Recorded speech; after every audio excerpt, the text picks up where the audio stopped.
ሲኦል በመጽሐፍ ቅዱሳዊ ስነ መለኮት ውስጥ በጣም ከሚፈሩትና አከራካሪ ጉዳዮች አንዱ ነው። አንዳንዶች ይህ የዘላለም እሳትና የመከራ ቦታ እንደሆነ ያምናሉ። ሌሎች ደግሞ ከእግዚአብሔር ሙሉ ለሙሉ የመለየት ዘይቤ አድርጎ ይመለከቱታል። መጽሐፍ ቅዱስ ሲኦልን የሚገልጸው በርካታ ግልጽ ምስሎችን በመጠቀም ነው። እያንዳንዱም አስፈሪ እውነት ፍንጭ ይሰጣል። በተለያዩ የመጽሐፍ ቅዱስ ታሪኮችና ጥቅሶች ሲኦል በእውነት ምን እንደሚመስልና ለሰው ልጅ ምን ማለት እንደሆነ ማሰስ እንችላለን። በእርግጥ ሲኦል ምን ይመስላል? የሰው ልጅ ለዘመናት ሲያጠያይቅ የነበረ ጥያቄ ነው። የዘላለም እሳት ቦታ ነውን? ከእግዚአብሔር የመለየት ሁኔታስ? ወይስ የበለጠ የሚያስደነግጥ ነገር? ዛሬ ስለ ሲኦል በትክክል የሚናገረውን ለማወቅ ወደ መጽሐፍ ቅዱስ ውስጥ እንገባለን። ይህ ስለ ፍርሃት ብቻ አይደለም። እሱ በጣም ሚስጥራዊና ክርክር ካላቸው ርዕሶች አንዱን በመረዳት ነው። ለእኛ ሲኦል ምን ማለት ነው? በዛሬ ቪዲዮ የምናየው ሲኦል ምን ይመስላል የሚለውን ክፍል ነው። ይህ ምስራቅ ቲዩብ ነው። እናም ይህንን ቻናል ሰብስክራይብ በማድረግ የተለያዩ መጽሐፍ ቅዱሳዊ ታሪኮችን ያገኙ። በተጨማሪም የምንለቃቸውን ቪዲዮዎች ላይክ እና ሼር በማድረግ ሌሎች ጋር እንዲደርሱና የዚህ ቻናል ተጠቃሚ እንዲሆኑ እንዲያደርጉ በትህትና እንጠይቃለን። አሁን ወደ ቪዲዮ እናልፋለን።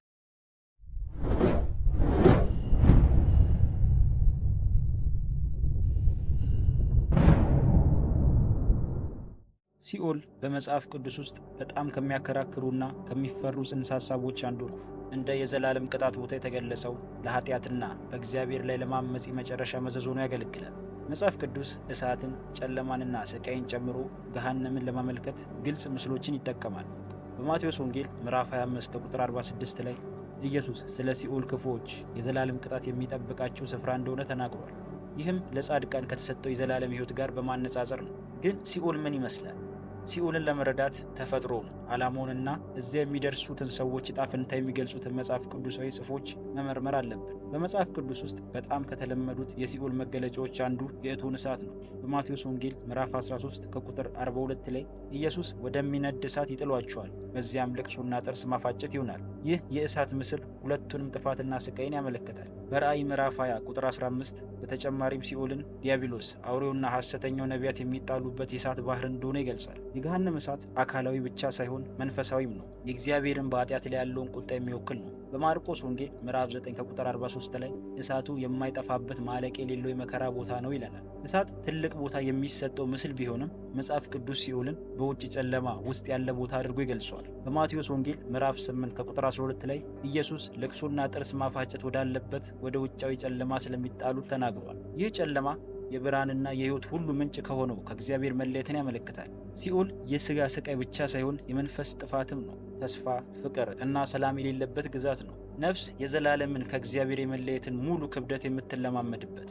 ይህ የእሳትና የጨለማ ድብልታ የገሃነምን ቅጣት ዘርፈ ብዙ ባህሪ ያሳያል። መጽሐፍ ቅዱስ ሲኦል የመከራ ቦታ እንደሆነ አበክሮ ይናገራል። በሉቃስ ወንጌል ምዕራፍ 16 ከቁጥር 23 እስከ 24 ላይ ኢየሱስ ስለ ሀብታሙ ሰውና ስለ አልዓዛር ታሪክ ሲናገር ባለጠጋው ሰው ራሱን በሲኦል ሲያገኝ በስቃይ ውስጥ አለ። ምላሱን ለማቀዝቀዝ አንዲት ጠብታ ውሃ እንኳን እየጠየቀ ለምሕረት ይጮኻል። ይህ ምሳሌ እፎይታ ወይም ማምለጭ የሌለበትን የማያባረውን የሲኦል ስቃይ ያሳያል። ስቃዩ አካላዊ ብቻ ሳይሆን ስሜታዊና ስነ ልቦናዊ ነው። ምክንያቱም የተፈረደባቸው ሰዎች ዕጣ ፈንታቸውንና በሕይወታቸው ውስጥ የናቁትን የመዳን ዕድሎች በሚገባ ስለማያውቁት ነው። በጣም ጥልቅ ከሆኑት የሲኦል ገጽታዎች አንዱ ዘላለማዊ ተፈጥሮ ነው። በሁለተኛ ተሰሎንቄ ምዕራፍ 1 ከቁጥር 9 ላይ ጳውሎስ ሲኦልን ክፉዎች በዘላለም ጥፋት የሚቀጡበት ከጌታም ፊት የሚዘጉበት ቦታ እንደሆነ ይገልጿል። ይህ ከእግዚአብሔር መለየት የመጨረሻው ቅጣት ነው። ምክንያቱም ከመልካምነት ከፍቅርና ከጸጋ ሁሉ መቆረጥ ማለት ነው። ሲኦል የሥጋዊ ስቃይ ቦታ ብቻ ሳይሆን የመንፈሳዊ ሞትም ነፍስ በዘላለም ተስፋ መቁረጥ ውስጥ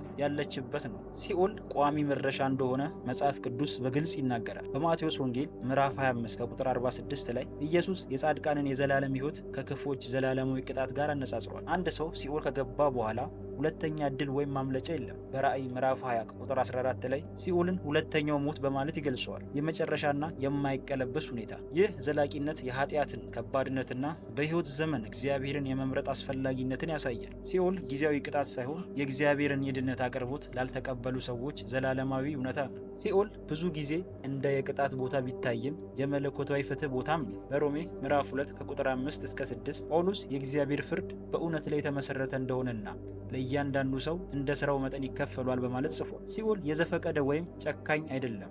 ነገር ግን የእግዚአብሔር ቅድስናና ጽድቅ አስፈላጊ ውጤት ነው። ኃጢአት ከባድ መዘዝ እንዳለው ለማስታወስ ያገለግላል። በመጽሐፍ ቅዱስ ውስጥ የሲኦል መገለጫዎች የሰውን ልጅ ስለ ኃጢአትና ውጤቶቹ እውነታ ለማስጠንቀቅና ለማንቃት የታሰቡ ናቸው። ይሁን እንጂ መጽሐፍ ቅዱስ ተስፋም ይሰጣል። በዮሐንስ ወንጌል ምዕራፍ 3 ቁጥር 16 በእርሱ የሚያምን ሁሉ የዘላለም ሕይወት እንዲኖረው እንጂ እንዳይጠፋ እግዚአብሔር አንድያ ልጁን እስኪሰጥ ድረስ ዓለምን እንዲሁ ወዷልና በማለት ያረጋግጥልናል። ገሃነም ለሁሉም ሰዎች የማይቀር ዕጣ ፈንታ አይደለም፣ ምርጫ ነው። ኢየሱስ ክርስቶስን እንደ አዳኝ በመቀበል ከሲኦል አስፈሪነት እናመልጣለን። እናም ከእግዚአብሔር ጋር የዘላለም ሕይወትን፣ ደስታን ማግኘት እንችላለን። የሲኦል እውነታ ፍርሃትን ማፍራት ብቻ ሳይሆን የመዳንን ምስራች ለሌሎች እንድንሰብክ ሊያነሳሳን ይገባል። በመጨረሻ መጽሐፍ ቅዱስ ሲኦልን እግዚአብሔርን የመካድ የመጨረሻ ውጤት አድርጎ ያቀርባል። ቀጥተኛ እሳት፣ ጨለማና ገደል ወይም ሙሉ ጥፋት። የመጨረሻውን ከእግዚአብሔር ፍቅርና ሕልውና መለየትን ይወክላል። የጸጸት፣ የስቃይና የተስፋ መቁረጥ ቦታ ነው። ነገር ግን ሊወገድ የሚችል ዕጣ ፈንታ ነው። የመጽሐፍ ቅዱስ መልካም ዜና እግዚአብሔርን ለሚፈልጉ ሁሉ መዳን እንደሚገኝ ነው። በኢየሱስ ክርስቶስ በማመን ከሲኦል ማምለጥና የዘላለም ሕይወት ተስፋን ማግኘት እንችላለን። ታዲያ ሲኦል በእርግጥ ምን ይመስላል? መጽሐፍ ቅዱስ እንደሚለው እሳት፣ ጨለማ፣ ልቅሶና ዘላለማዊ ከእግዚአብሔር የመለየት ቦታ ነው። በሕይወታችን ውስጥ የምናደርገውን ምርጫ ጠቃሚነት እንድናስታውስ የሚያደርገን እውነት ነው። ነገር ግን መልካሙ የምስራች ይሄው ነው። እግዚአብሔር ማንም ሰው ሲኦልን እንዲለማመድ አይፈልግም። ኢየሱስ ከዚህ ዕጣ ፈንታ ሊታደገን መጣ። በመስቀል ላይ በከፈለው መስዋዕትነት ከሲኦል መውጫ እና ከእርሱ ጋር ወደ ዘላለማዊ ሕይወት እንድንመራ መንገድ አቀረበልን። ምርጫው የኛ ነው። የመዳን ስጦታውን እንቀበላለን ወይስ ማስጠንቀቂያውን ችላ ብለን ውጤቱን እንጋፈጣለን? ውድ የቻናሌ ቤተሰቦች ለዛሬ ያዘጋጀሁላችሁ ቪዲዮ ይህን ይመስላል። ቀጣይ በሌላ ቪዲዮ እስከምንገናኝ ቸር ያቆየን። እንደተለመደው ይህን ቻናል ሰብስክራይብ ያላረጋችሁ እንድታደርጉ እንዲሁም ቪዲዮ ላይክ እና ለሌሎችም ሼር እንድታደርጉ በትህትና ጠይቃለሁ። መልካም ጊዜ